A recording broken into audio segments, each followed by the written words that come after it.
जी अस्सलाम वालेकुम, खुशामदीद कहते हैं आपको अपने इस ईद ट्रांसमिशन में। और अब हम अख्तामी मराहिल की जानिब जा चुके हैं। जो सिलसिला शुरू हुआ था ईद के पहले दिन से, अब वो ईद के तीसरे दिन की अख्ताम पे आ चुका है।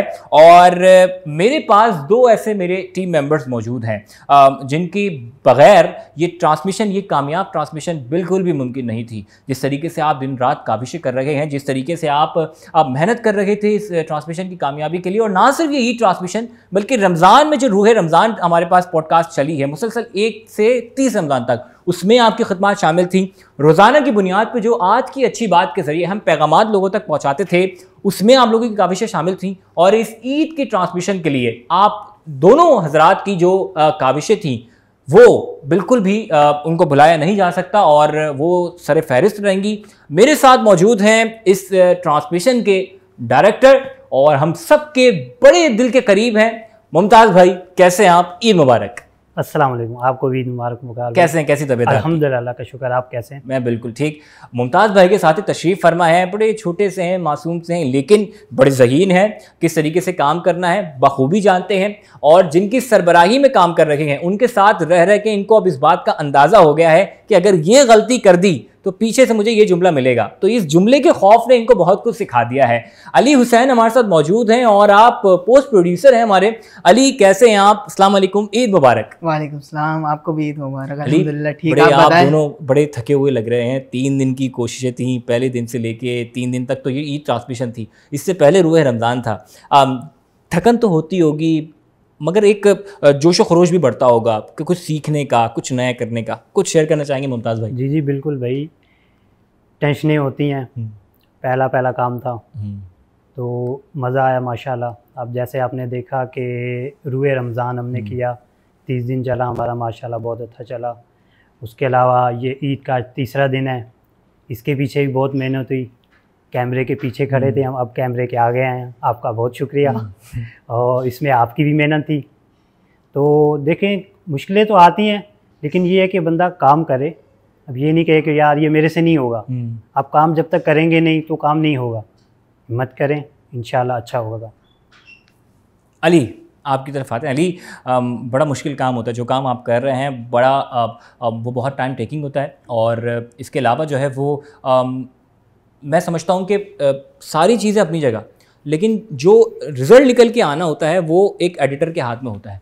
अली, क्या तैयारियां हैं आपकी ईद की? किस तरीके से आपने अब गुजारनी है, क्योंकि 3 दिन तो आपने हमारे साथ निकाल दिए, अब जो आगे का दिन बचा है उसमें किस तरीके से तैयारी है और क्या कुछ सीखा आपने इस रूह रमज़ान से, इस ईद ट्रांसमिशन से?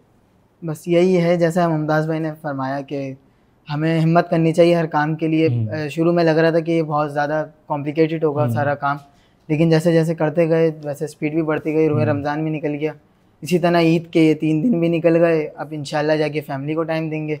फिर ये है कि नानू वगैरह क्या ये सारी जगह। अच्छा अली, मुझे ही बताओ कि अभी आपकी उम्र भी ऐसी है कि बहुत सारी ईदी जमा करनी है। अली ने अब कितनी ईदी जमा करनी? 2 दिन तो आपने हमारे साथ गुजार दिए, ईदी तो अभी तो बहुत कम हुई होगी, लेकिन अभी क्या इरादे हैं? तीसरा दिन है, कितनी ईदी आनी बाकी है? अभी खाला मामू ये लोग रह गए हैं। यानी कितनी हो जाती है अली फिर भी ईदी?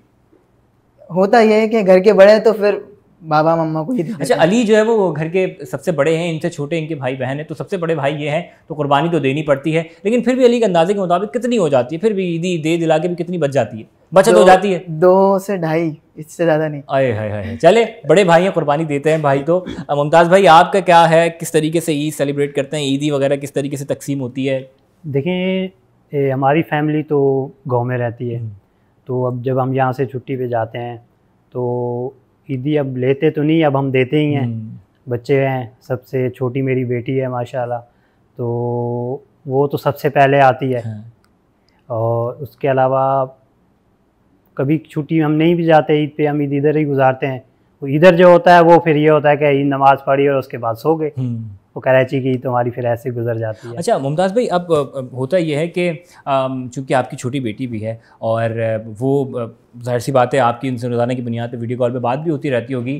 कैसा लगता है जब आप अपना ये काम, अपनी ये मेहनत अपने घर वालों को दिखाते हैं कि ये मेरी मेहनत थी, ये जो मैंने इतने दिन काम किया है ये उसका नतीजा निकल के आया? कैसी खुशी होती है जब आप ये सारे प्रोग्राम, ये सारी अचीवमेंट्स आप अपनी फैमिली को दिखा रहे होते? अच्छा देखिए, जब ये प्रोग्राम चल रहे होते हैं ना, तो इस दौरान भी कॉल आ रही होती हैं घर से। बेटी कॉल करती है तो मैं कभी कभार कैमरे के पीछे बैठ के भी जो है ना लाइव कॉल जो है ना वो चल रही होती है मेरी, और मैं अपने बच्चों को दिखा रहा होता हूँ कि मैं ये अभी इस वक्त काम में मसरूफ़ हूँ, तो वो बच्चों को मैं दिखाता रहता हूँ, तो माशाल्लाह बहुत खुश होते हैं। अली, आपकी तरफ मैं आऊँगा। तीनों दिन आपने हमारे साथ निकाल दिए और घर वाले शिकायत तो करते होंगे कितनी मेहनत करवाते हैं तुमसे, लेकिन अली खुशी तो होती होगी कि मेरी जो मेहनत है वो रायगा नहीं गई, ये उसका रिजल्ट निकल के आ रहा है। जी बिल्कुल। तो क्या फिर अम्मा अब्बा से डांट तो पड़ती होगी देर से जाने पे?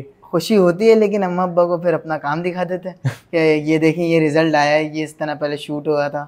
BTS क्योंकि रिकॉर्ड हो रहे होते हैं साथ में, तो उनको पहले वो दिखाते हैं कि बिहाइंड द कैमरा ये होता है एंड आफ्टर एडिट। और मैं अपने देखने वालों को बताऊं, जो सुकून मुझे इनके चेहरे पे नज़र आ रहा है वो यकीनन ये इस बात का गवाह है कि ये अपनी तरफ से पूरा बेस्ट दे चुके हैं। और इंशाल्लाह अब जब आप लोग जो है वो इस ट्रांसमिशन को देख रहे होंगे तो यकीनन आप हमारे एडिटर की कोशिशों को भी देख रहे होंगे, आप जो है वो हमारे मुमताज़ भाई की कोशिशों को भी देख रहे होंगे।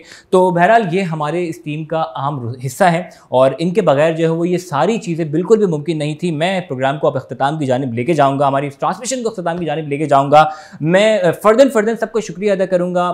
सबसे पहले मैं शुक्रिया अदा करना चाहूँगा अपने इस इदारे के सरबराहन का, बिलखुसूस सर सईद कमाल मुगल का और मैम सीमा मुगल का, सर नवीद मुगल का, जितने भी लोग इस ट्रांसमिशन में हमारे साथ साथ रहे, शामिल रहे, डॉक्टर रब नवाज शामिल रहे, और इसके अलावा जो भी मेहमान स्पेशली सलमा जफ़र हमारे पास बाहर से हमारे पास गेस्ट आई, इनके साथ डॉक्टर शाइक, मिस महरीन और जितने मेरी पूरी ग्रीनिश फैमिली, शायद मैं किसी का नाम भूल जाऊँ तो माजरत, ये सब हमारे साथ शामिल रहे। आपके साथ बहुत ज़बरदस्ती गुफ्तगू रही। उसके बाद जो काविशें थीं जिनके बगैर ये आप तक पहुँचना ही नामुमकिन था, मेरी प्रोडक्शन टीम और बिलखुसूस जब सरबरा मौजूद हो, पहले दिन से लेके आखिरी वक्त तक मौजूद हो, तो ये कैसे मुमकिन हो सकता है कि गलतियां हों। तो सर फ़हाम मक्की, सर फहरिस्त नाम है जो आपकी काविशें हैं, जिस तरीके से आपने इनको सिखाया, बहुत बड़ी बात थी कि इन सबको अपने साथ लेके चलना। मुमताज़ भाई, अली, सजील भाई, जिनकी रहनुमाई की बदौलत जो है वो बहुत सारी चीज़ें बहुत बेहतरीन तरीके से हुई। अहमद फ़िरोज़ मुफ्ती, डिक्सन हमारे साथ मौजूद रहे, हमारी क्रिएटिव टीम, सर तला रफ़ीक और मीसम, असगर, मिस शाजिया,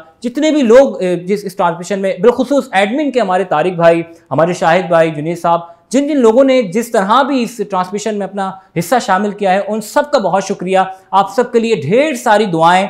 मुझ वकार हैदर जैदी को, इस ग्रीनिच यूनिवर्सिटी को अपनी दुआओं में याद रखिएगा, इस वादे के साथ कि अपना बहुत सारा ख्याल रखेंगे। इजाजत दीजिए वकार हैदर जैदी को। अल्लाह हाफिज।